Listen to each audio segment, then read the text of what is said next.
డబ్బులు జేబులో పడంగానే గర్వం నెత్తికెక్కిపోతుంది. ఒక మనిషిని తక్కువగా చూడడం, చులకనగా చూడడం, యారా పోరా అని మాట్లాడడం. యారా పోరా అని మాట్లాడచ్చు ఎప్పుడు? వాడు నీకు బాగా తెలిసినప్పుడు. వాడు ఏదో వాడి పరిస్థితులు బాగలేక వాడు బతుకు తెరువు కోసం వస్తే వాడి మీద పడతారు ఇల్లు. ఇలాంటి వాళ్ళకి రెస్పెక్ట్ ఇవ్వడం అంటేనే నాకు అసలు నచ్చదు. కానీ నేను రెస్పెక్ట్ఫుల్గానే మాట్లాడతాను. ఒకడు వస్తాడు నీళ్ళు దేపోరా అంటాడు, ఒకడు వస్తాడు టిఫిన్ దేపోరా అంటాడు.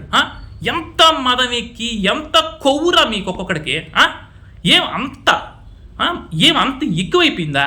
డిస్రెస్పెక్ట్ఫుల్గా మాట్లాడే వాళ్ళని ఎలా హ్యాండిల్ చేయాలో అలాగే హ్యాండిల్ చేయాలి. అలాగే చేశాను కూడా. సో అప్పటి వరకు నేను సైలెంట్గా ఉన్న నేను వైలెంట్గా మారాల్సి వచ్చింది.